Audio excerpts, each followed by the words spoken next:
আসসালামু আলাইকুম, সবাইকে আমার চ্যানেলে স্বাগতম। আশা করি সবাই ভালো আছেন।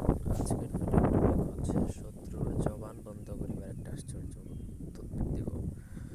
অর্থাৎ এইটা যদি আপনি আপনার শত্রুর উপর বা কারোর উপর প্রয়োগ করেন তাহলে সে বোবা হয়ে যাবে, কথা বলতে পারবে না।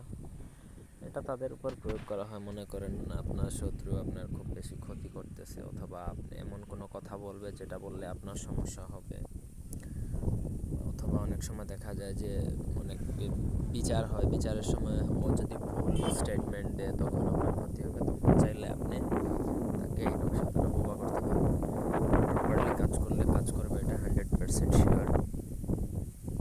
ভিডিওটা শুরু থেকে শেষ পর্যন্ত দেখবেন। আমার চ্যানেলটা অবশ্যই সাবস্ক্রাইব করবেন, লাইক করবেন, শেয়ার করবেন।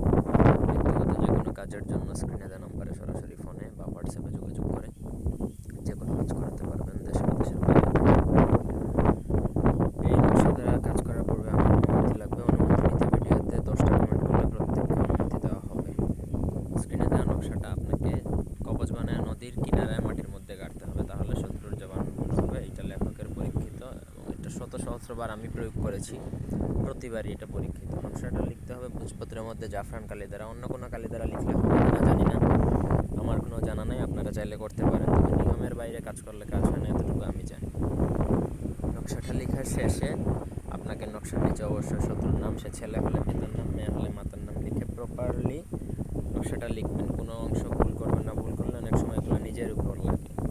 শরীর বন্ধ করে লিখে নেবেন। তারপর আপনাকে যেদিন লিখবেন সেদিন রাতে নদীর কিনারায় দাফন করে আসবেন। একটু গভীর দাফন করবেন যাতে সেটা না উঠে যায় ওইখান থেকে। তো আশা করি বুঝতে পারছেন। সঠিকভাবে কাজ করলে আপনার কাজ একদম নিশ্চিত থাকবে, 100%ই হবে। এই কাজ কোনো দিনও বৃথা যায় না। তো এই ছিল আজকের ভিডিও। ধন্যবাদ সবাইকে।